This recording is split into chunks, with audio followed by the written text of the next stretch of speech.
Listo.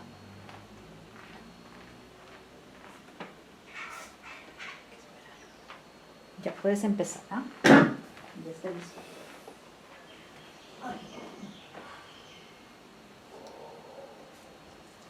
Muy buenas tardes. Estamos en el curso de lecturas literarias hispanoamericanas, en la sesión del 5 de enero de 2021. Hemos estado leyendo desde la clase anterior algunas páginas, algunas lecturas, como dice el nombre del curso, de autores relativamente recientes o de autores relativamente conocidos en nuestro ámbito, ¿no? Es una primera característica. La otra es que en general son textos breves. Hemos preferido en nuestra ocasión trabajar de momento con algunos textos breves en los que, para utilizar un concepto ya utilizado antes, predomina la función diríamos, poética, es decir, el énfasis es en el lenguaje se refiere al lenguaje, ¿no? Y también podríamos señalar que estos textos, de alguna manera, tienen algo de fantásticos. Hemos querido también traer a la clase algunos ejemplos de una antología que ya se las he presentado en una oportunidad anterior y que es una de las antologías que nos permite hacer un recorrido por autores que cultivan el texto breve, el texto con ficcionalidad, con fantasía incluso, y textos a su vez que inciden mucho en la función poética. Por eso es que a partir de, o sobre todo a pesar de su brevedad, estos textos exigen una lectura, exigen de parte del lector una suerte de descubrimiento, porque el título mismo del texto puede de alguna manera dar una pista acerca de lo que habla el texto, a la vez que ese título puede también confundir o puede sugerir más significados de los que aparentemente están presentes dentro de ese texto. En la clase anterior, por ejemplo, para recordar brevemente, hicimos una breve lectura y un comentario sobre un texto que se llama Usted no sabe con quién está hablando, así se llama. Es un texto que lo podemos ubicar dentro de lo narrativo, con un narrador en primera persona, un narrador que responde a otro personaje, a otro locutor, le responde con esa frase que a su vez es el título de ese texto. La respuesta es: usted no sabe con quién está hablando, ¿no? La respuesta a ese texto es, la respuesta a ese título, disculpen, está en el texto que a continuación, casi enseguida, casi instantáneamente, plantea el que contesta este texto, ¿no? Texto breve y que permite avisorar, permite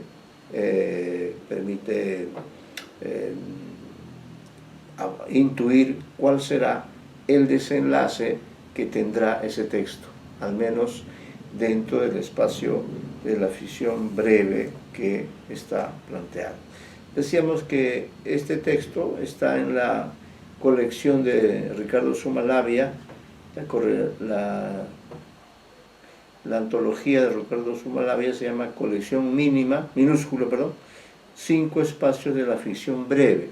Es lo que estamos haciendo en estas clases, un recorrido por la ficción breve Y el último texto que leímos en la clase anterior lo voy a releer para recordar la línea en la que estábamos.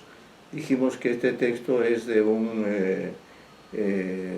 autor español, no hispanoamericano, español, a quien conocimos en España, y Zumalabia lo ha incorporado dentro de esta antología de autores, y por eso nos ha parecido pertinente tomar de él algunos textos en los que José María Merino, que es el nombre del autor español de quien Zumalabia ha tomado estas breves prosas, parecidas también un poco en algunos sentidos a las prosas apátridas de Julio Ramón Ribeiro, ¿no? Quizá en la próxima clase trabajemos con ellas. Bien, entonces aquí la dinámica es la siguiente. Como este es un curso eminentemente dedicado a la interacción entre ustedes y yo voy a leer el texto, lo voy a leer completo, es breve, los textos son breves, algunos lo leerán ustedes, y luego vendrán las intervenciones, ¿no? Este texto, repito, ya lo hemos leído, creo que estuvo presente la señorita Mita, por ejemplo, ella podrá recordarlo, ¿no? Y luego pues podrá haber algunas intervenciones complementarias para tratar de averiguar, en todo caso, qué connotaciones tiene este texto, qué connotaciones le podríamos agregar a este texto. Dicho sea de paso, en la clase de la próxima, esta semana vamos a indicar los trabajos conducentes a las evaluaciones finales, ¿ya? Bien, este texto breve dice lo siguiente, está escrito así, ¿no?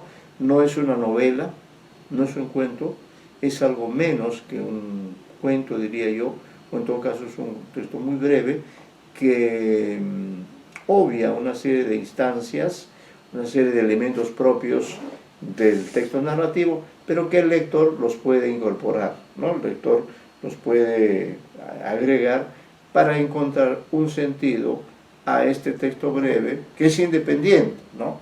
Este texto es independiente.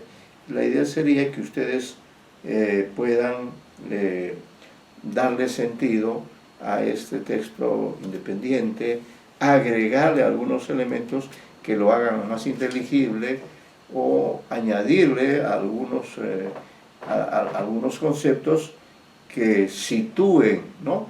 Que remitan a la situación comunicativa que implica este texto narrativo.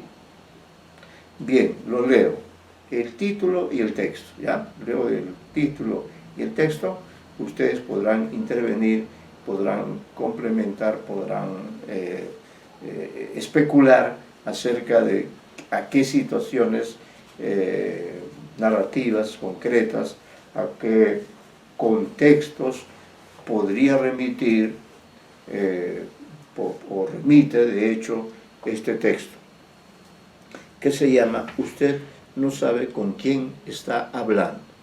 Inmediatamente después del título viene el texto, que es breve y termina, ¿no?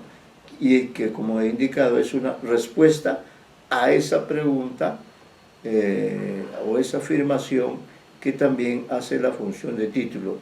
Entonces, a esta respuesta de usted no sabe con quién está hablando, contesta el enunciador, el locutor. Claro que lo sé, le he seguido muchas veces, sé dónde vive, a qué horas lo recoge su conductor, qué restaurantes frecuenta, dónde se reúne, a espalda de sus socios con los que quieren apoderarse de la empresa. Como sé que muchas noches recorre este callejón a escondidas para encontrarse con su amante. Ahora, en este lugar oscuro, cuando me he acercado y le he interpelado con voz segura y burlona, ha manifestado su miedo con esa frase manida y prepotente. Claro que sé con quién estoy hablando. Dos puntos, estoy hablando con el hombre al que voy a matar. Ahí está. Ahí tenemos un texto en cierto sentido experimental, en cierto sentido que pone a prueba nuestra capacidad de interpretación, nuestra capacidad de darle un posible sentido o más de un sentido a este texto que ustedes lo tienen en sus materiales, que corresponden aún a la 9ª semana de lecturas literarias hispanoamericanas, ¿no? Hemos incorporado a un autor español, pero que consideramos en todo caso que comparte con nosotros, además de la cuestión idiomática, comparte su interés por una serie de expresiones como estas, los textos breves, los textos sorprendentes, los textos que obligan al lector a salirse a veces de su situación tradicional para de pronto encontrarse con situaciones insólitas, como por ejemplo, se me ocurre ahora, ¿no? No es algo que ustedes tienen que asumir, pero diríamos, ya que hemos leído una oportunidad anterior, Continente de los Parques, ¿no? Podríamos decir que Continente de los Parques continúa con este relato, ¿no? Porque está en esa misma línea. Bien, opiniones, comentarios sobre este relato que ustedes tienen a la vista entre las páginas 2 y 3 de nuestro material correspondiente a la semana 9ª, aunque en realidad ya estamos en la semana 11ª, por eso es que en el próximo material ya incluiremos más textos diversos para poder seguir trabajando, ¿no? Entonces, en esa línea, su aporte es muy importante. Este curso siempre supone un diálogo entre el profesor y el alumno. El profesor plantea el texto en ciernes, el texto en su integridad breve o extensa, y los alumnos especialistas en textos literarios realizan luego de disfrutar de la experiencia de la lectura, realizan sus respectivas interpretaciones, ¿no? Muy bien, entonces con respecto a esto, aunque algo ya se dijo, quizá valdría la pena recuperar algunas ideas que se plantearon en la clase anterior. ¿Qué interpretación le damos a este texto que acabamos de leer? Los escucho.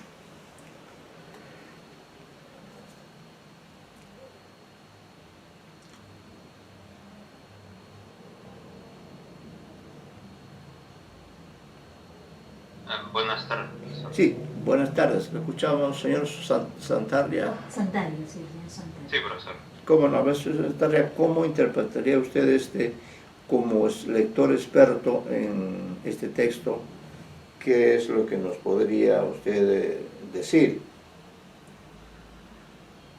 Me parece que es un texto sobre con cierta ironía y a la vez con un cierto toque de saber qué es lo que va a suceder, porque empieza con usted no sabe con quién está hablando como título, y cuando generalmente alguien dice esa frase es alguien con cierto poder o cierta clase, por decirlo de ese modo, pues, porque se cree alguien superior al resto. Y en el texto pues se va desarrollando todo eso, ¿no? Porque dice, sé dónde vives, dónde te recoge tu conductor, o sea, su conductor, tiene los restaurantes que frecuenta, las espaldas de sus socios, apoderarse de la empresa, y todo eso nos hace creer que tiene cierto nivel, por así decirlo. Y aparte de eso también irónico digo porque al final no estoy hablando con el hombre al que voy a matar, pero parece más que no es por no sé, por simplemente robar o cierta cosa, sino más un ajuste de cuentas, alguien que tiene cierto odio, rencor a esta persona por estos aires de grandeza que tiene. Así es, sí. Todo eso sugiere, ¿no? Y en cuanto, diríamos, a la forma, nos encontramos con un texto narrativo, porque es un texto narrativo, ¿no? en el cual no hay un autor, no hay un narrador, ¿no? Porque incluso el propio título que atribuiríamos al narrador, o tendríamos que atribuir de todas maneras, no es sino un enunciado de uno de los dos personajes. Acá hay solamente dos personajes. El personaje que dice, usted no sabe con quién está hablando, lo dice más en tono autoritario, en tono impositivo, ¿no? En una, como dice más adelante el propio texto, en una frase segura, una frase manida y prepotente, ¿no? Cuando él dice, usted no sabe con quién está hablando, nos hace recordar aquellas situaciones en que uno pronuncia esta frase como para decir, no sabes con quién te has metido, ¿no? Y frente a esa respuesta que es una suerte de amenaza, ¿no? Una suerte de infundir temor en quien lo está escuchando, el otro dice, claro que lo sé, le he seguido muchas veces, sé dónde vive, a qué horas lo recoge su conductor, qué restaurantes frecuenta, dónde se reúne, a espalda de sus socios con los que quieren apoderarse de la empresa, ¿no? Como sé que muchas noches recorre este callejón a escondidas para encontrarse con su amante. Ahora en este lugar oscuro, cuando me he acercado y le he interpelado con voz segura y burlona, ha manifestado su miedo con esa frase manida y prepotente. Claro que sé con quién estoy hablando con el hombre al que voy a matar, ¿no? Entonces entiende que la respuesta del segundo personaje es una respuesta, diríamos, en ese sentido, altamente informativa, porque mientras el título o lo que dice el primer personaje nos deja en el aire, nos deja sin saber con quién estoy hablando, lo que dice a continuación, ¿no? Es precisamente la información que nos hace ver que esta pequeña historia no es sino el desenlace de una situación anterior, ¿no? De una situación en la cual ha habido relaciones anteriores. Esto es como el epílogo. Esta historia solamente nos da el epílogo, el desenlace, ¿no? La inminente muerte. Claro, el relato no llega a decir si efectivamente lo mata o no lo mata, pero lo más probable es que sí lo mate, porque esta podría ser la versión cuyo rol tendríamos que atribuir a un sicario, es decir, a un hombre que ha sido contratado, pagado, para hacer un seguimiento, lo que decíamos en los tiempos del terrorismo, un reglaje, ¿no? Un reglaje, un seguimiento por los diferentes lugares que se reúne por los diferentes lugares que este personaje frecuenta, con propósitos, diríamos, contrarios a los que han contratado a este sicario, ¿no? Porque le dice a espaldas de sus socios con los que quieren apoderarse de la empresa, ¿no?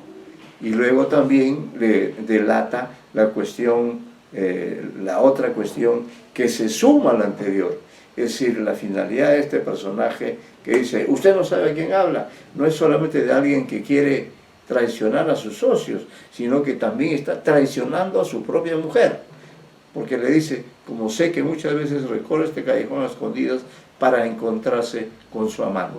Sí, le ha explicado que lo conoce a fondo, ¿no?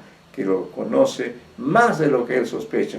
Entonces, frente a la ignorancia absoluta de la existencia de este sicario, de este hombre que le está haciendo el reglaje, surge en cambio la voz de este otro personaje que por razones seguramente económicas, seguramente materiales, se ha encargado de seguir a este personaje que comete una serie de crímenes o una serie de acciones contrarias a lo normal, a lo regular y que de pronto se enfrenta con aquel hombre que lo va a liquidar.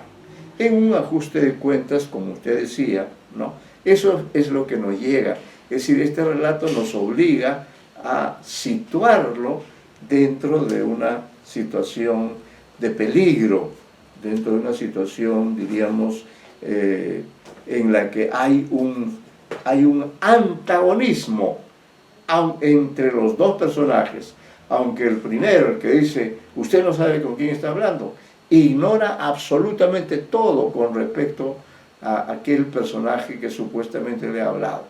Mientras que el otro es el que se encarga de decirnos a los lectores las razones por las cuales ha estado siguiendo a este personaje, ¿no? Y el desenlace, la respuesta directa, cuando le dice, claro que sé con quién estoy hablando, y le dice la verdad además más dolorosa, estoy hablando con el hombre al que voy a matar, ¿no? Es decir, ya que más evidencia, ¿no? El relato es de final abierto, pero en todo caso está planteando claramente que el desenlace muy posiblemente va a significar la muerte de este personaje soberbio, de este personaje que lo cree tener todo, que quiere quitarle la empresa a su socio, que se burla de su amante. Todo este personaje, con todo este pasado oscuro, ¿no? Que sin embargo ha sido rastreado, ha sido reglado por alguien pagado por sus contrarios, ¿no? Pues este personaje va a desaparecer.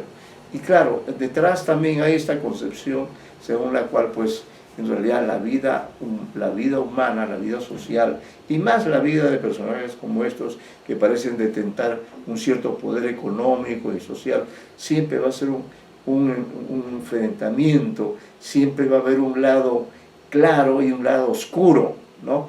Este es un personaje de vida oscura, de vida mafiosa.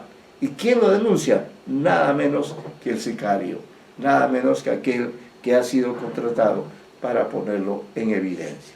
Bien, esto con respecto a este primer relato, sorpresa, que hemos tenido oportunidad de apreciar, ¿no? Muy bien. Vamos ahora a este relato que también es de José María Merino, a ver qué les parece. A mí me da la impresión que en este relato predomina lo literario, lo metalingüístico. A ver qué les dice a ustedes, ¿ya? El título también es alegórico, el título también constituye un reto, a ver qué sentido tiene, qué contenido tiene este título de este texto que tiene únicamente un párrafo, ¿no? Y que casi lo podemos ver completo, casi completo. Lo voy a leer para que ustedes puedan hacer sus respectivas interpretaciones. El texto también es de José María Merino. Página primera, vean el título, ¿no? Página primera.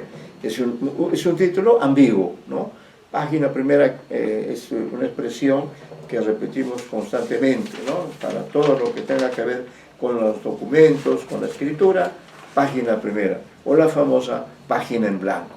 Vamos a ver qué sentido tiene esto, si hay un narrador, hay un narratario, hay un mundo en el cual ocurre esto que se nos da en esta prosa tan breve. Dice, para intentar descubrirlos, debo despertarme en medio de la noche. Aquí sí hay un narrador, ¿no? Para intentar descubrirlos, ¿pero a quién, no? Debo despertarme en medio de la noche. Me levanto, recorro despacio el pasillo, nunca enciendo las lámparas, llevo en las manos una linterna pequeña. Su resplandor escaso, subrepticio, me ayuda a encontrarlos a veces. Con el tiempo he comprendido que viven en lo oscuro, como nosotros en la luz.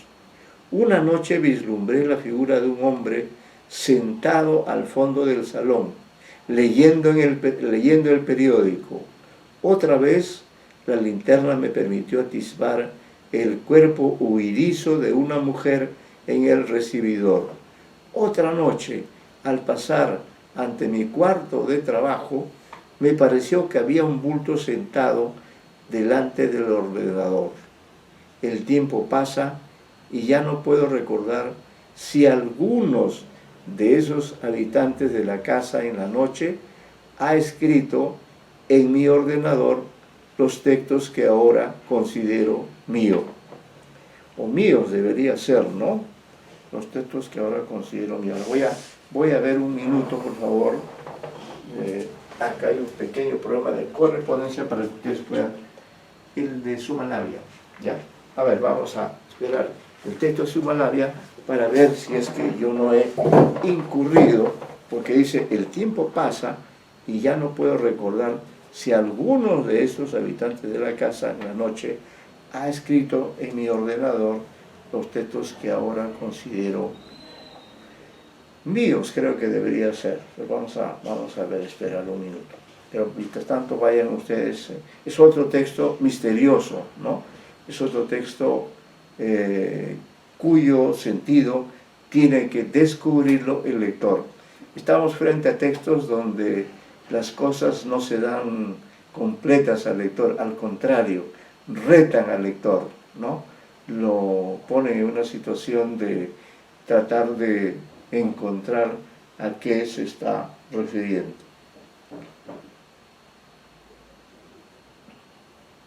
Esa sería la única falla, porque creo que sí, pues el tiempo pasa y ya no puedo recordar si alguno de esos habitantes de la casa en la noche ha escrito en mi ordenador los textos que ahora considero míos, tendría que ser, creo, ¿no? Sí. Los textos que ahora siempre se le pasa a uno las erratas, parece mentira.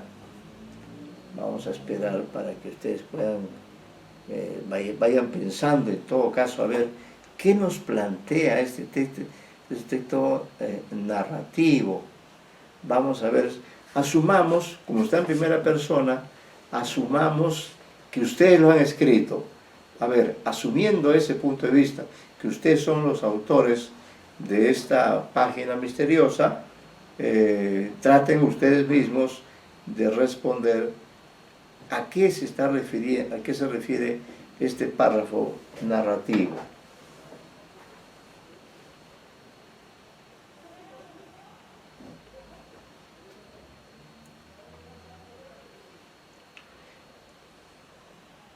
Bueno, vamos a considerar que es míos, que no es considero míos, sino que ahora considero míos, ¿ya? Agréguenle por favor esa S, yo creo que ahí yo me he equivocado. Bueno, ahora sí, respuestas a qué cosa es lo que trata de descubrir este enunciador, creador de este personaje, de esta narración escrita en primera persona. ¿Cómo lo descifran ustedes en tanto sabuesos de los textos literarios?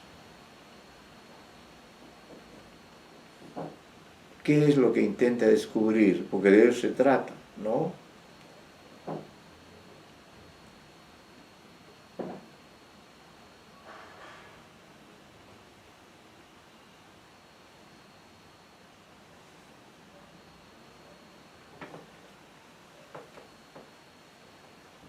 Está en el estante del fondo, creo.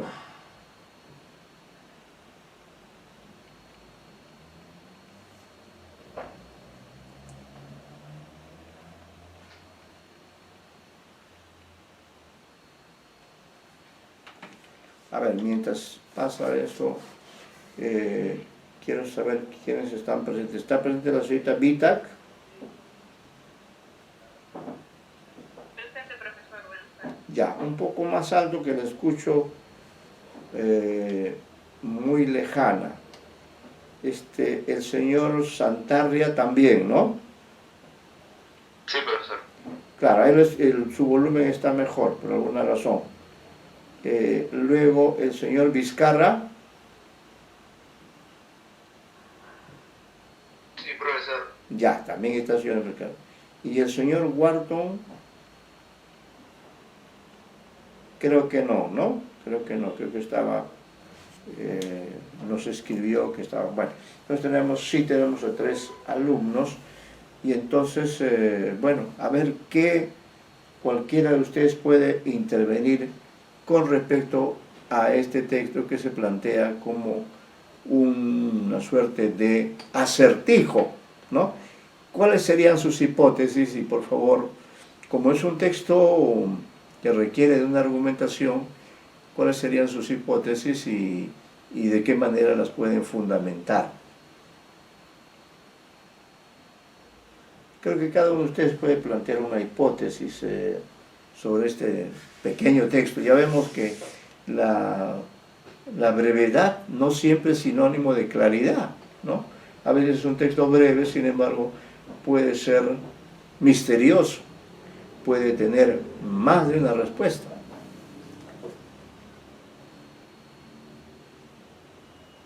Profesor, Sí. considero que esas sombras de las que habla, que ve el autor, son parte de su propia creación y que despierta justo cuando está, bueno, en las noches, por así decirlo, despierta esa creatividad y aparecen estos personajes con los cuales escribe esos escritos de los que habla. Sí, ahí tiene usted una respuesta. Es el señor Vizcarra, ¿no? Vizcarra. No, profesor, es Santarria. Santarria. Yo soy Bueno. Vizcarra. Le iba a decir que también una idea, ¿no? Que a ver. De que es el mismo señor el que escribe, solo que es un acto tan involuntario, producto de una creación. La actividad creadora lo lleva a un acto involuntario de su ser, escritor. Ajá. Y él se quiere descubrir a quién escribe al día siguiente, ¿no? Quién ha escrito esa página primera que siempre aparece. Y él es el que, sin embargo, las escribe. Pero él cuenta cómo las escribe, ¿no? Se va y en un cuarto oscuro usted se puede imaginar a varias personas, se imagina a la mujer, se imagina a todos.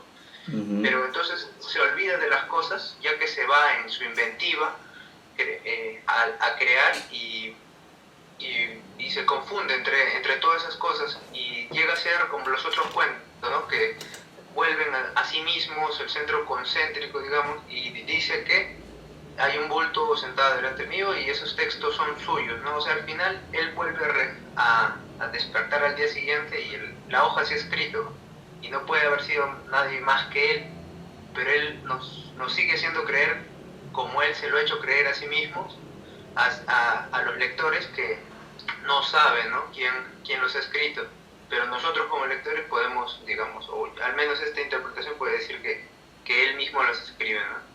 Pero él es la cosa de quién, al final él lo tiene que escribir, pues, porque es el escritor, ¿no?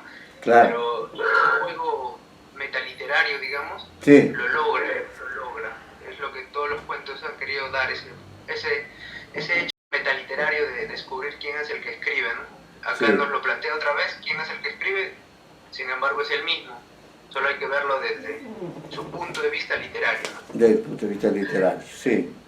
Sí, señorita Mita, dígame. Sí, yo también había entendido de que es el mismo escritor el que toma todas estas personalidades, pero sin embargo, todas esas figuras, ¿no? De hecho, yo lo había entendido, estas figuras como sus personajes, pero a la vez es el mismo. Me dejo explicar, es él que al momento de crear los personajes asume el papel de sus personajes y son sus personajes los que hablan, los que escriben el texto. Y entonces yo lo había entendido de esa perspectiva. Sí, efectivamente, yo creo que es un texto, una especie de texto espejo, ¿no? Es decir, que hay aquí 2 dimensiones, la dimensión de la realidad, durante la cual, vamos a decir, durante el día, el narrador va creando este mundo, va creando estos personajes, estas situaciones, ¿no? Luego llega la noche él se ha olvidado, como decía el señor Santarria, él se ha olvidado de ese acto de la creación. Y de pronto va, recorre la noche, no prende la luz, va con una lámpara y cree ver un personaje leyendo un periódico, o una mujer en el recibidor, ¿no? O un bulto sentado delante del ordenador. Es el mismo, ¿no? Es el mismo, como esto nos hace recordar, por ejemplo, lo que leímos con ustedes en algunas clases, Continuidad de los parques, ¿no? Ahí también hay esa confusión entre la realidad y la ficción. Y también me hace recordar un texto del profesor sanmarquino Edgardo Rivera, ¿no? Edgardo Rivera, que quizá ustedes lo conocen, lo conocieron también, y él tiene un texto así. A él también le gustaba mucho jugar con la metaficción, y tiene un texto que se llama Lectura al atardecer, y en ese texto llamado Lectura al atardecer, escrito y publicado en algunas de sus publicaciones, también, ¿no? También plantea, muchísimas gracias, también plantea este mismo problema que está planteando aquí este autor. Es decir, que lo que ocurre también es, como dice Borges, alguna vez le dice Borges, él cuenta esta anécdota, ¿no? Que tiene que ver con el hecho de que los personajes de un autor se independizan, ¿no? Cobran vida, y ya no, el autor por último se puede morir, pero los personajes están allí, ya son inmortales. Y es lo que dice Borges, que en una oportunidad en algún lugar le preguntaron, le dijeron, ¿y qué opina usted del coronel fulano de tal? ¿No? La pregunta fue así como a boca de jarro. ¿Qué opina usted del coronel fulano de tal? Y él se quedó en ese momento, se quedó en suspenso y dijo, ¿y quién es ese señor? ¿Quién es ese coronel? Y recién ahí le hicieron recordar que ese coronel al que él no recordaba era un personaje suyo, ¿no? Es algo lógico. Un autor como Borges, que ha creado tantos personajes, ¿no? Es muy factible, es muy verosímil que pase por una situación como esta. Voy a comprobar aquí. Voy a comprobar esto de la resolución. Vamos a comprobar esta casi, acá por acá debe estar, un par de minutos mientras lo saque María Merino.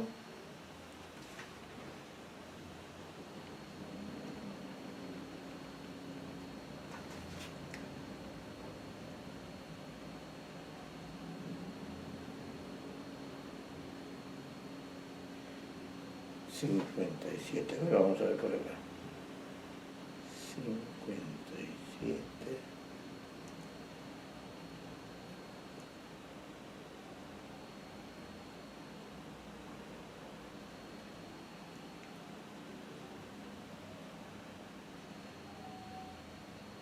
Bueno, por ahí se me ha extraviado el texto, pero sin duda, desde el punto de vista de la ortografía, cabe decir eso, ¿no? Que los textos que ahora considero míos, es el propio personaje el que está reflexionando acerca de sus actos creativos, y ustedes han coincidido, ¿no? Y me han hecho recordar que muchas veces pues los propios autores, no solamente además los escritores literarios, sino incluso los propios pintores, por ejemplo. Ahí tenemos el cuadro famoso de Velázquez, el de las Meninas, ¿no? Donde el propio Velázquez se pinta también dentro de ese cuadro, y se pinta en la acción de pintar. Algo así ocurre también con este personaje, ¿no? Bien, vamos a continuar con este tipo de textos así medio misteriosos. A ver qué les parece este texto de Raúl Brasca. Raúl Brasca también ha sido tomado de esta antología de Ricardo Sumalabia. Raúl Brasca divide este breve texto en dos partes breves, por cierto, ¿no? El texto se llama, vamos a asumir que se llama El amor, ¿no? Y dice amor 1 y amor 2. Dice así, amor 1, a ella le gusta el amor, a mí no. A mí me gusta ella, incluido, claro está, su gusto por el amor. Y yo no le doy amor, le doy pasión envuelta en palabras, muchas palabras. Ella se engaña, cree que es amor y le gusta. Ama al impostor que hay en mí, y no la amo con apariencias, no la llamo a ellas. Lo nuestro es algo muy corriente, dos que perseveran juntos por obra de un sentimiento equívoco, de otro equivocado. Somos felices. Ese es amor 1. Amor 2. Pretende que yo estoy enamorado y que a él solo le interesa el sexo. Dejo que lo creo. Cuando me estremece, lo atribuye a sus muchas palabras. Cuando mi amor lo estremece o atribuye a su propio ardor. Pero me ama, y no la saco del engaño, porque la amo. Sé muy bien que seremos felices, lo que dure su fe en que nos amamos, ¿no? Ahí tenemos entonces estos dos textos que están, relacionados por el tema del amor, para que no haya ninguna duda. María Merino, Carlos Herrera, Augusto Ortega, Botánica del Caos, Vidas Newman, Isabel Goldman, Mónica Beleva.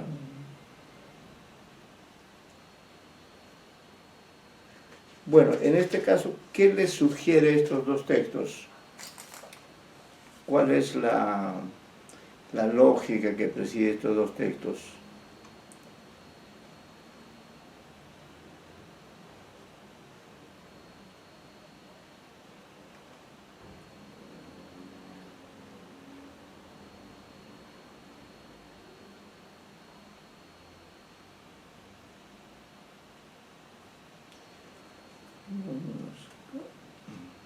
Al 207.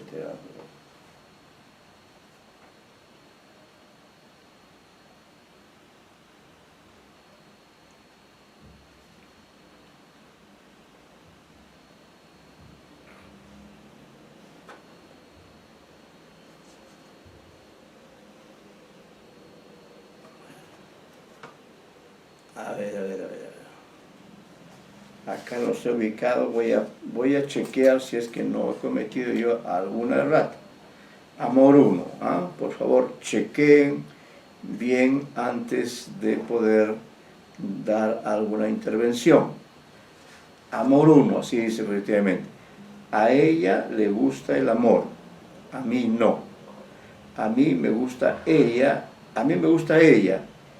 incluido, claro está, su gusto por el amor. Y yo no le doy amor, le doy pasión envuelta en palabras, muchas palabras. Ella se engaña, cree que es amor y le gusta. Ama al impostor que hay en mí y no la amo con apariencias. No la amo y no la, perdón, ella se engaña, cree que es amor y le gusta. Ama al impostor que hay en mí. yo no la amo y no me engaño con apariencias, no la llamo a ella, no la llamo a ella, no es a ella, sino es a ella en singular. No la llamo a ella, no la amo con apariencias, no la llamo a ella. Lo nuestro es algo muy corriente. Lo nuestro es algo muy corriente. Dos que perseveran juntos por obra de un sentimiento equívoco y de otro equivocado. Somos felices. Ya, hasta ahí está bien el texto. Vamos con el texto 2. A ver, quizá ahí me da la impresión que ahí he cometido... Sí, acá sí he cometido un error. Pretende que yo estoy enamorada. Claro, esa es la versión femenina, es lo que ya me parecía raro. Dice, pretende que yo estoy enamorada del amor. Enamorada del amor. Disculpen, este texto sí tiene fallas, por eso es que lamentablemente pretende que yo estoy enamorada del amor y que a él solo le interesa el sexo. Dejo que lo crea. Cuando su cuerpo, acá también hay fallas en esta transcripción, no sé por qué cometió acá tantos errores, cuando su cuerpo me estremece, lo atribuye a sus muchas palabras. Cuando mi amor lo estremece, lo atribuye a su propio ardor, pero me ama y no lo saco del engaño, no lo saco, no lo saco del engaño, porque lo amo. Sé muy bien que seremos felices lo que dure su fe en que no nos amamos. Parece un texto bastante contradictorio, ¿no? Con algunas erratas cometidas por mí, les pido disculpas por eso, pero aquí está claro entonces, y lo voy a releer para que ahora sí puedan hacer sus interpretaciones. Acá hay dos versiones sobre el amor, la versión del hombre y la versión de la mujer. A ver qué les parece, ¿no? Veamos qué dice el hombre respecto de lo que llamamos el amor. Amor 1. A ella le gusta el amor. A mí no. A mí me gusta ella, incluido, claro está, su gusto por el amor.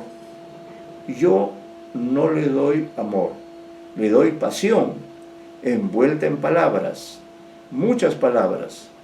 Ella se engaña, cree que es amor y le gusta. Ama al impostor que hay en mí, y no la amo con apariencias, no la llamo a ella. Lo nuestro es algo muy corriente, dos personas que perseveran juntos por obra de un sentimiento equívoco, de otro equivocado. Somos felices. Ahí está su visión del amor. Ahora veamos el de ella, donde había ciertas erratas, que ahora ya las he corregido. Dice, pretende que yo estoy enamorada, esa es la versión de ella, pretende que yo estoy enamorada del amor y que a él solo le interesa el sexo. Dejo que lo creo. Cuando su cuerpo me estremece, lo atribuye a sus muchas palabras. Cuando mi amor lo estremece, lo atribuye a su propio ardor, pero me ama. Y no lo saco del engaño, porque lo amo, acá también hay que corregir, porque lo amo. Sé muy bien que seremos felices lo que dure su fe en que nos amamos, ¿no?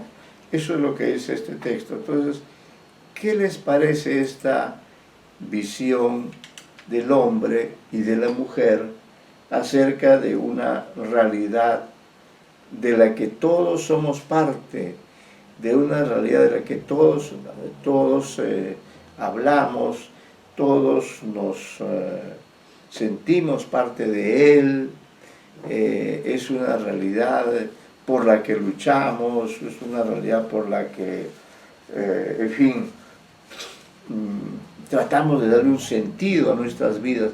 ¿Qué le parece estas opiniones? Porque estos están escritos en forma propiamente de textos, bueno, en parte narrativos y en parte argumentativos. Cada uno de ellos creo que supone una cierta concepción del amor, ¿no? Tanto en él como en ella. ¿Qué les parece a ustedes esta doble concepción sobre el amor? ¿Es una sola? ¿Es algo engañoso? Finalmente lo que el texto en conjunto está planteando, que el amor no existe, o por el contrario, que no es lo mismo el amor que el sexo, que la pasión. ¿Qué les parece este texto? Profesor. Sí. Y bueno, lo que me pareció bastante atractivo de los dos textos es la propuesta de una contradicción al cliché de lo que se entiende por amor, ¿no? Bien, en la primera versión del varón, cuando ya usted hizo la corrección, ya puede entenderlo mejor. Ve la parte masculina en la que se ve engañando. Dos se contradicen porque en realidad simplemente están viviendo una fantasía, ¿no? Creo que esa es la síntesis de lo que quieren decir en realidad. Que son conscientes de la fantasía, de lo que están llevando a cabo, porque de cierta manera les causa felicidad. Y también va en contra de hace una separación de lo que es la pasión y el amor, pero al mismo tiempo es la que contribuye y la que mantiene en pie, porque gracias a ello pueden generar excusas y para continuar justamente con esta relación. Me pareció muy llamativa porque acá se da a entender que ninguno de los dos se llega a escuchar de alguna manera, entre comillas.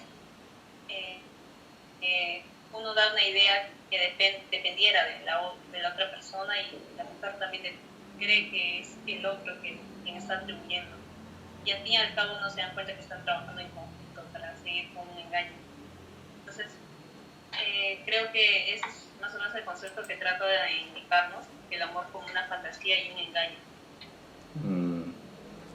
¿Qué es lo que finalmente no sabemos? No sabemos, por más que haya tantas obras escritas, por más que haya tantas experiencias de por medio, siempre va a quedar esa duda, ¿no? ¿Qué cosa es el amor?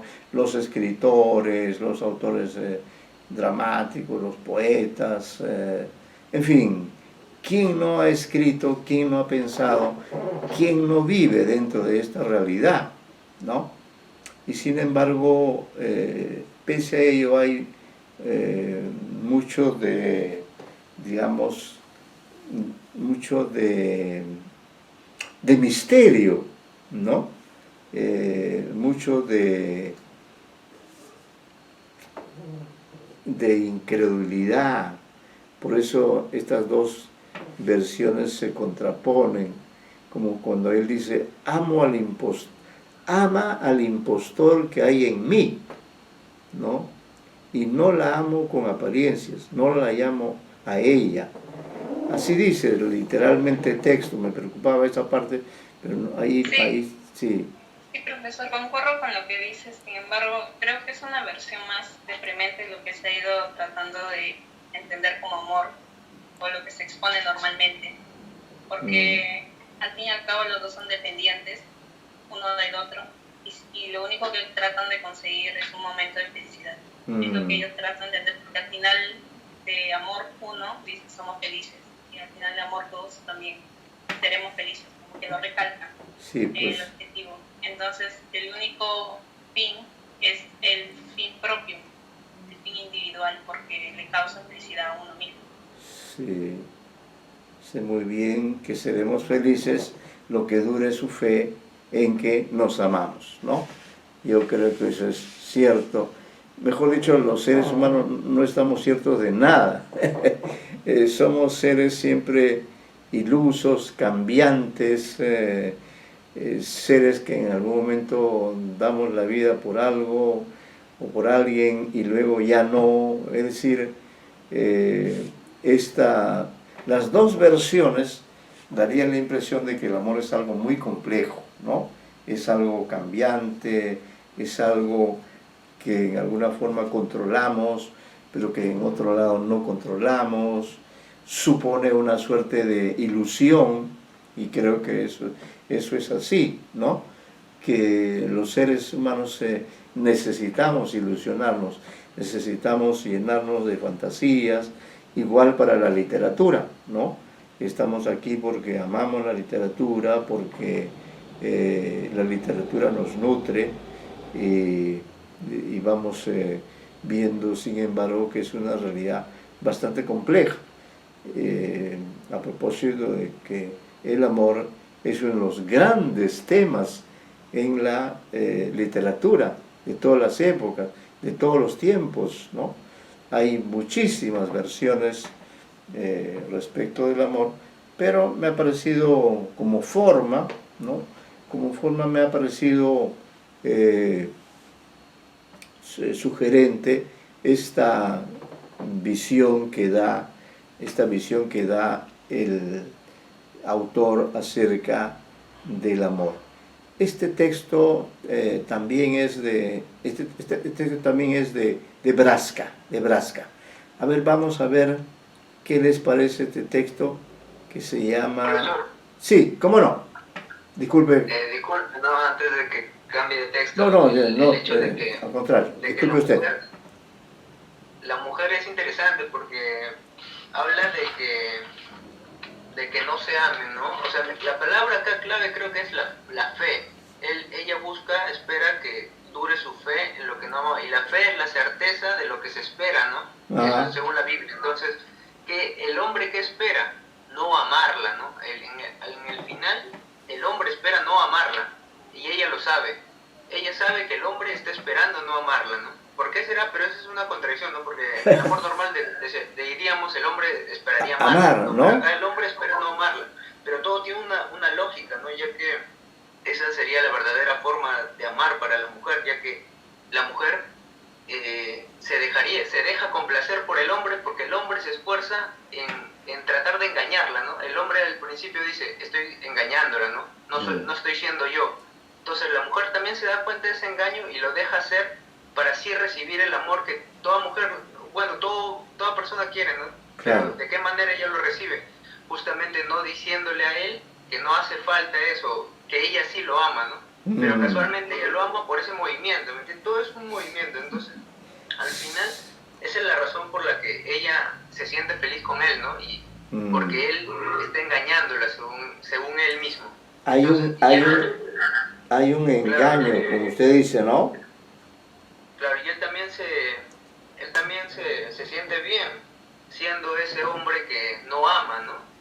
Claro. ¿Me entiendes? Y al parecer esa llega a ser la casualidad del amor, ¿no? Creo, según este texto, que diría que el hombre ama mejor a quien no es a quien le da amor más que todo, ¿no?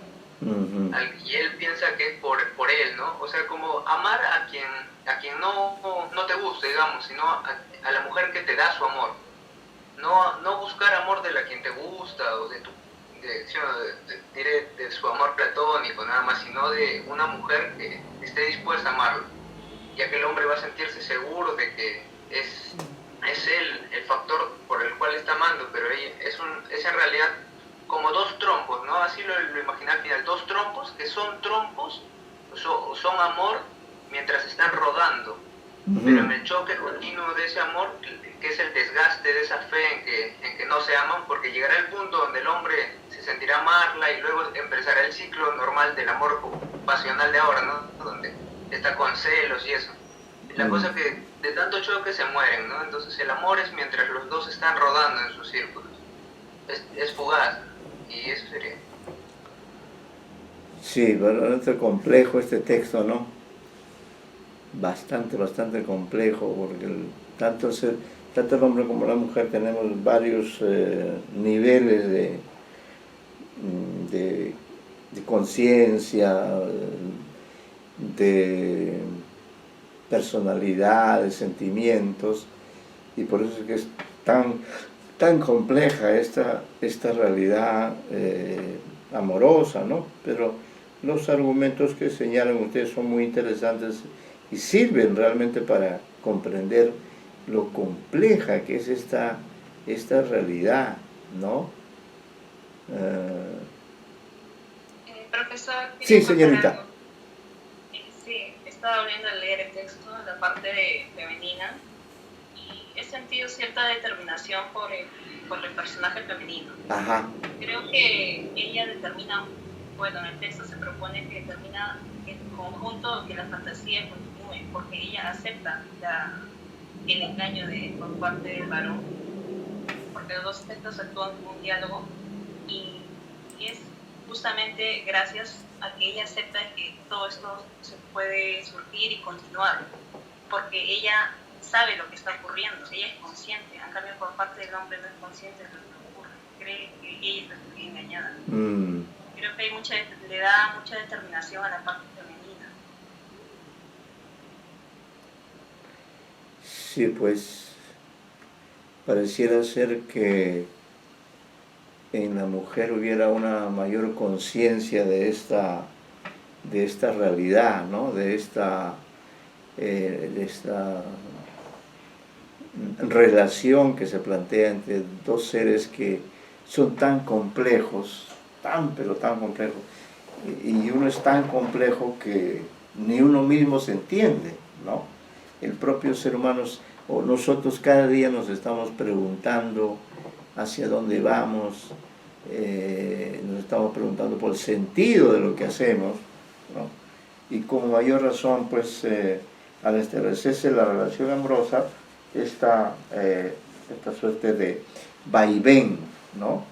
Sometido además al efecto del tiempo y otros factores, este vaivén siempre nos mantiene, es lo que nos mantiene vivos también, ¿no?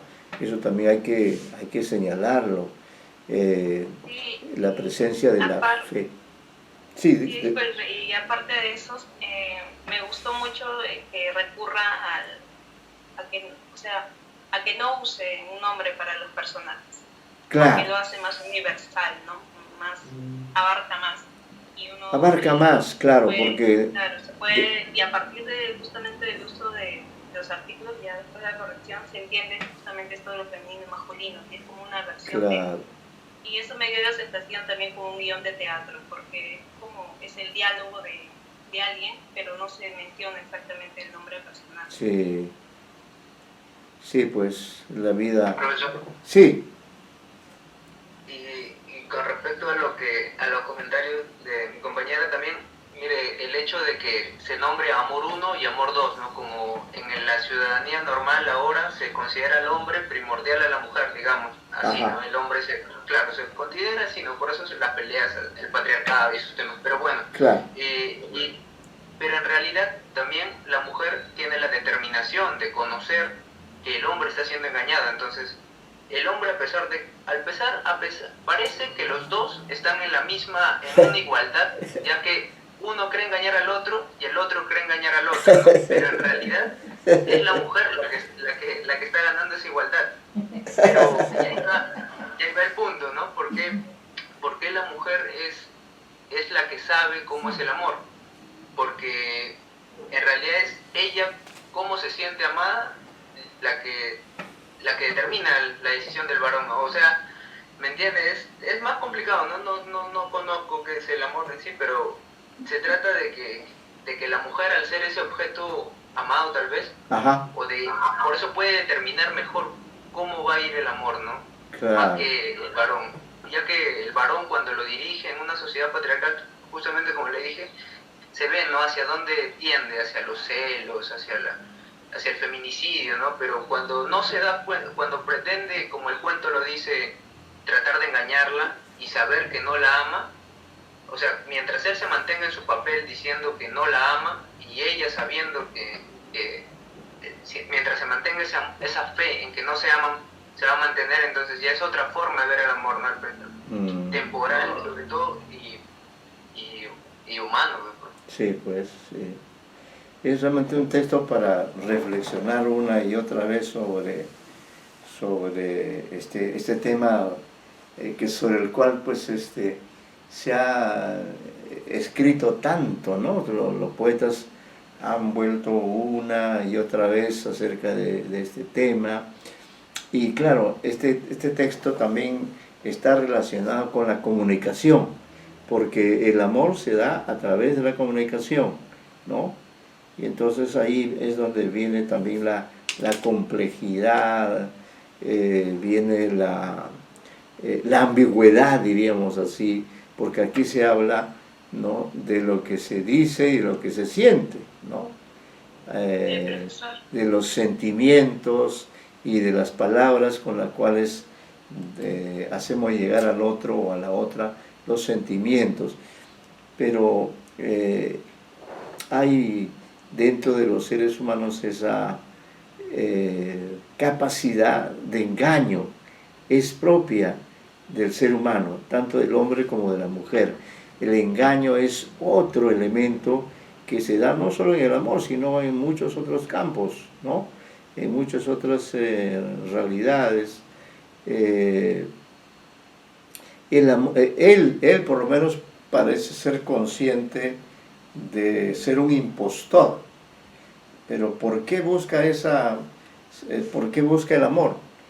Sin duda lo busca porque lo necesita. No es para él algo prescindible, no es para él algo secundario, no, es algo esencial. Quizá no lo quiera reconocer, no lo sabemos, ¿no? Igual pasa con ella también necesita de ese amor, ambos necesitamos el uno del otro, y tenemos que aceptar esa realidad con todas las fallas, con todas las carencias o las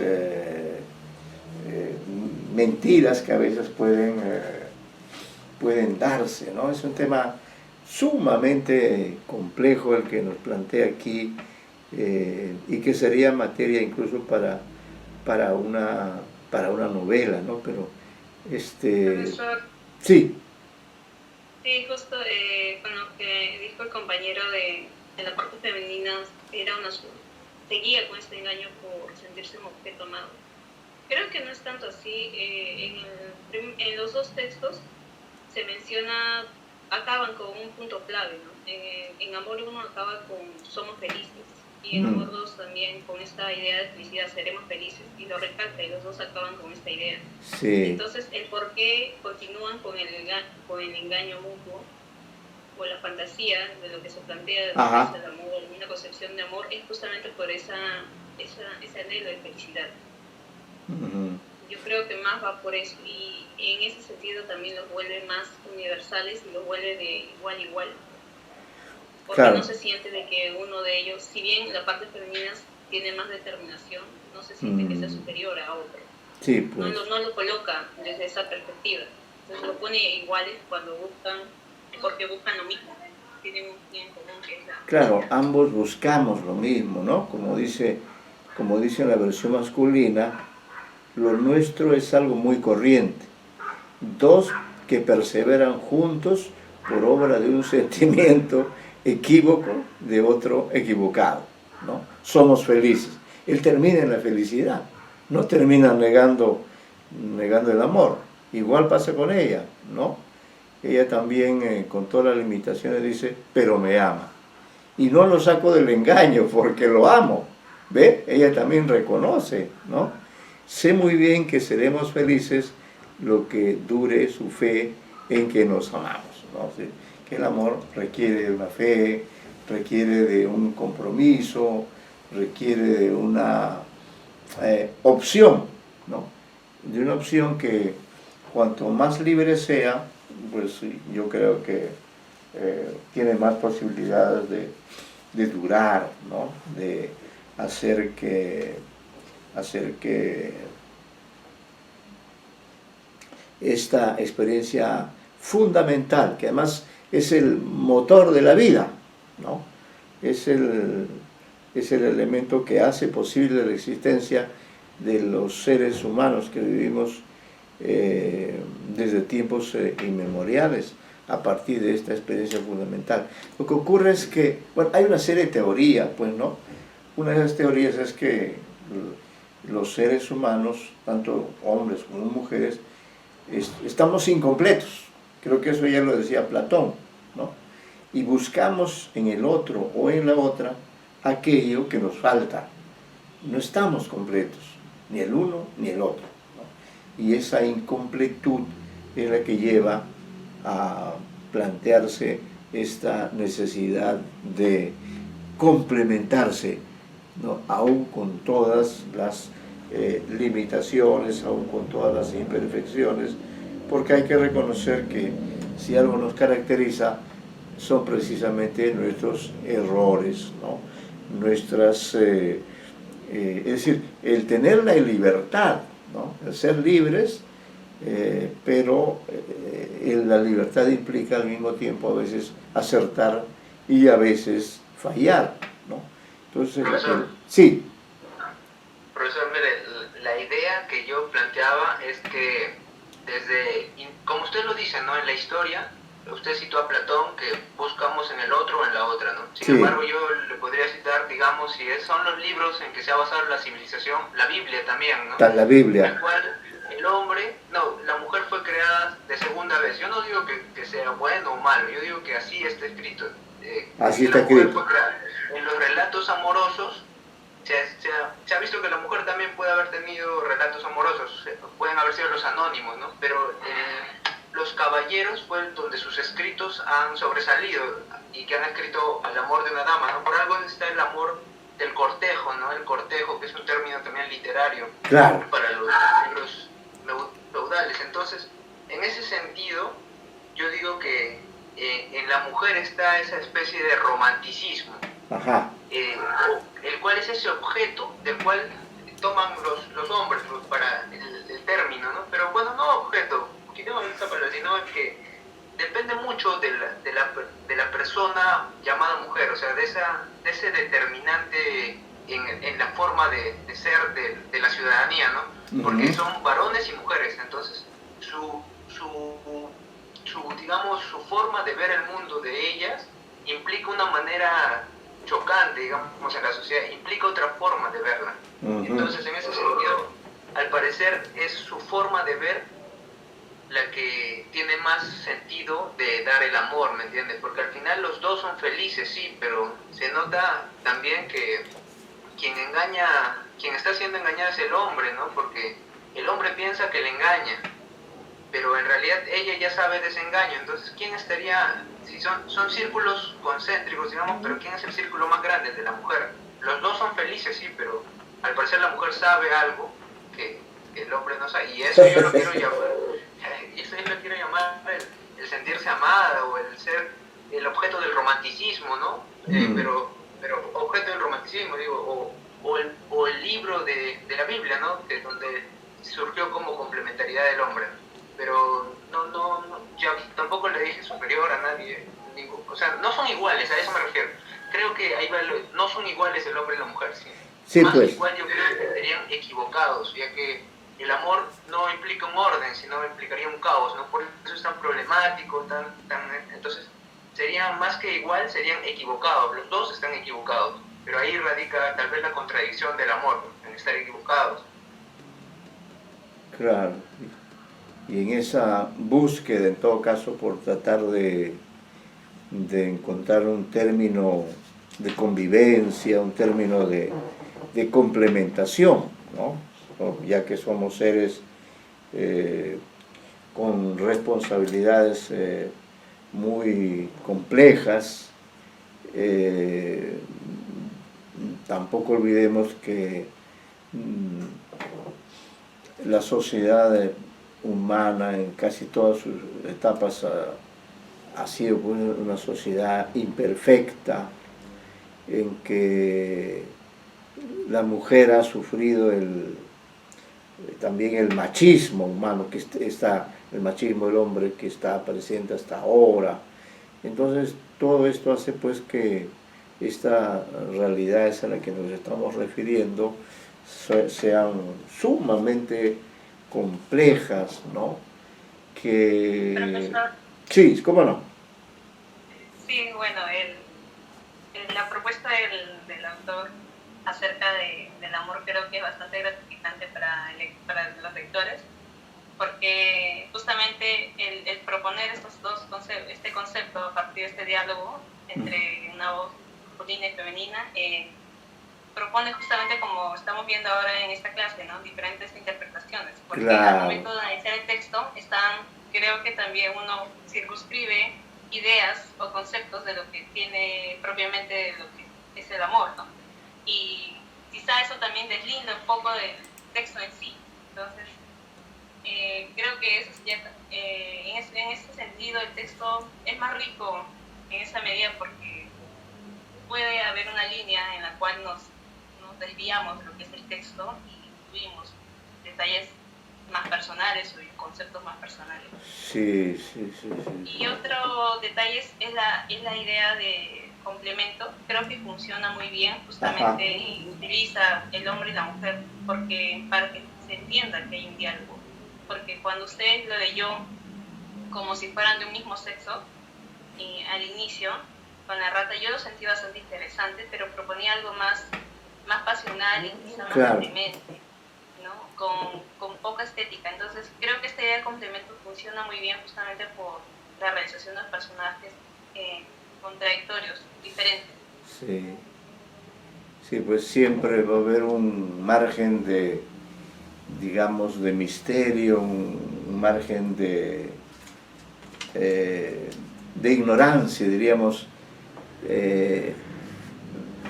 tanto en el hombre como en la mujer. Es decir, nosotros podemos saber mucho sobre nosotros mismos y las mujeres idem, pero siempre habrá un margen que no se puede comunicar, y que quizá ese margen de todas maneras nos lleve a tratar de, como usted decía, de complementarnos, ¿no?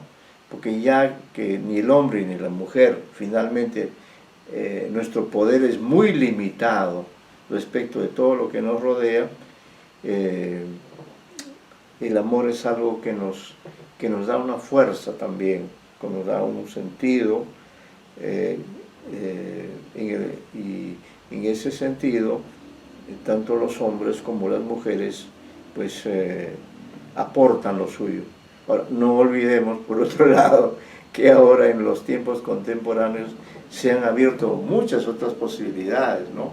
Ya no vamos a hablar de eso en esta clase, pero ya ahora, por ejemplo, se habla de otras, ya no solo del llamado amor heterosexual, que es el amor, vamos a decir, más aceptado, ¿no?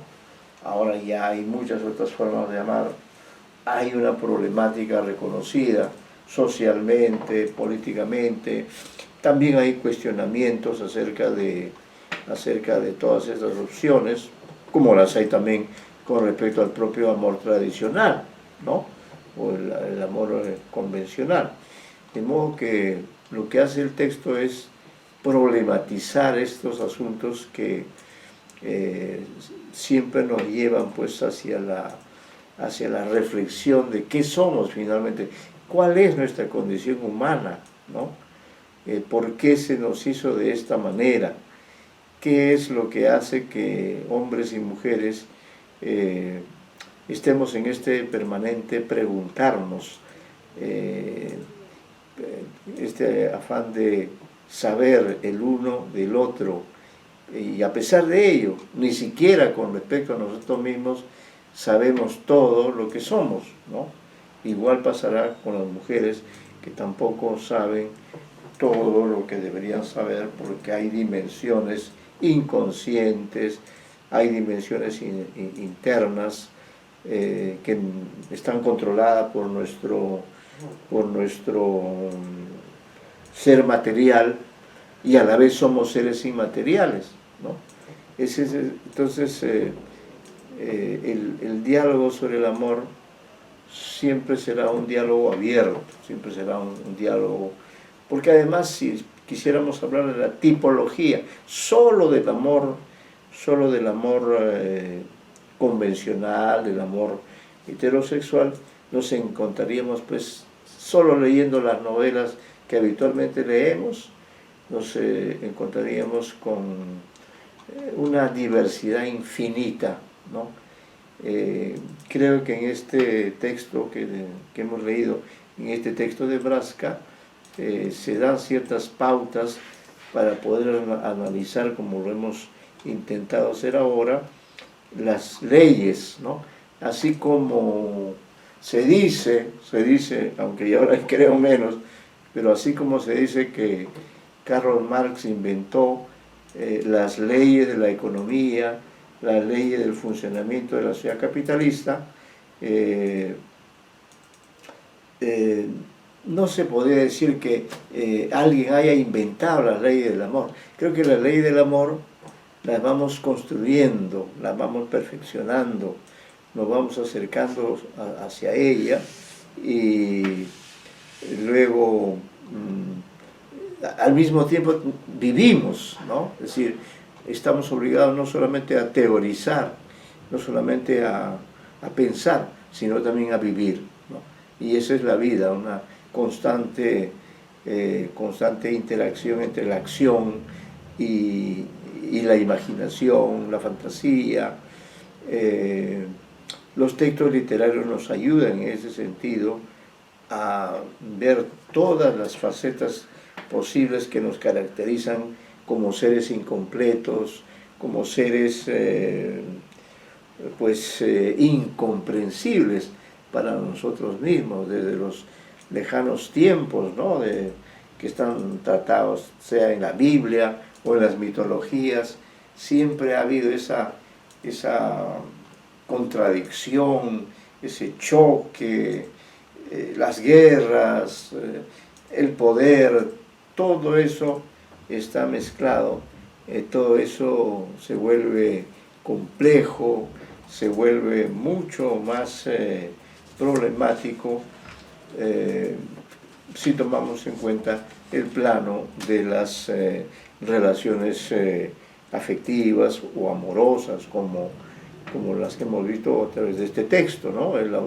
El autor Raúl Braska ha preferido concentrarse en este texto en las diferentes formas que tenemos de amar, en la lógica del hombre, en la lógica de la mujer, que tienen varios puntos de encuentro y a la vez quizá algunos puntos que sean ya propios de cada sexo, de cada persona, y que a través de ellas tratemos de llegar por lo menos a una versión que nos permita vivir con un mínimo de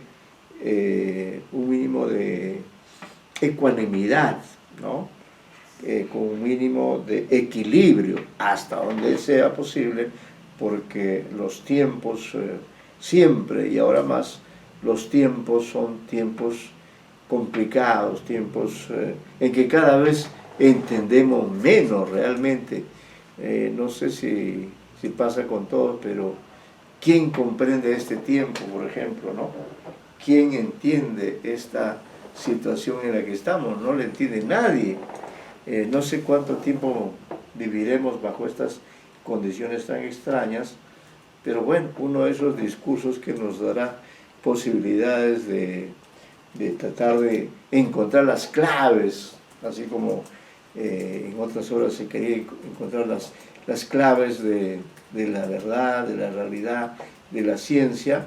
De la misma manera, la literatura, con toda su complejidad, con toda su riqueza, nos lleva hacia eso, ¿no? Hacia tratar de encontrarnos mediante el diálogo, mediante la palabra, mediante la interrogación constante, ¿no? Que es lo que hemos tratado de rescatar a través de los textos que nos dicen verdades tremendas acerca de nuestras más diversas dimensiones en tantos seres humanos. Probablemente seamos entre los seres del universo pues los seres más complejos, ¿no? Los seres más difíciles de comprender, de entender, y eso es lo que nos ha llevado a una serie de tragedias, de conflictos, de rupturas que terminan a veces con la muerte, ¿no? La muerte es la que finalmente da final, da término a toda esta problemática, pero mientras dure esta problemática seguiremos siempre en situaciones que implican un riesgo, que implican un peligro y que implican al mismo tiempo un pensamiento para tratar de salir de esa situación de conflicto en la que estamos, ¿no? Vamos a quedarnos ahí, vamos a dejarlo ahí. En la próxima clase continuaremos con el término perplejidad, que lo tienen ustedes ahí en la página 4, y luego también la mujer tigre de Andrés Newman, ¿no? Y luego otros textos que agregaremos para la próxima clase. Y también la próxima clase ya les indicaremos cuáles serán las tareas finales para que ya las vayan preparando y las puedan realizar con el debido tiempo a fin de que los trabajos sean relevantes. Desde el punto de vista voy a buscar tareas, así como los trabajos referentes a la poesía salieron bien. Esta vez vamos a buscar textos relativos a la narrativa principalmente, o ensayísticos quizá también, ¿no? Así que de momento nos estamos quedando aquí para no leer un texto que luego quede incompleto, pero ya saben que están convocados para la clase del jueves. Y bueno, lamentamos que el señor Wharton pues por razones de salud no nos esté acompañando. Ojalá que pueda haber superado su problema y que tengamos el gusto de verlo, ¿no? Nos ha tocado un tiempo muy difícil, pero él me escribió, me ha escrito más de una vez señalándome las razones por las cuales no ha podido asistir ni cumplir, y eso es lamentable porque él siempre, igual que ustedes, ha sido un alumno así dialogante, un alumno que reflexiona, un alumno que piensa, que cuestiona las cosas, y eso es lo que queremos, y eso es lo que hemos hecho esta tarde con estos textos que son parte de nuestra, creo, penúltima antología de textos, ¿ya? Ahí nos vamos a quedar, mis queridos amigos, y ya nos vemos el jueves, ¿ya? Muy buenas tardes a todos ustedes. Hasta luego, profesor. Hasta luego. Hasta luego, profesor. Hasta luego, jóvenes.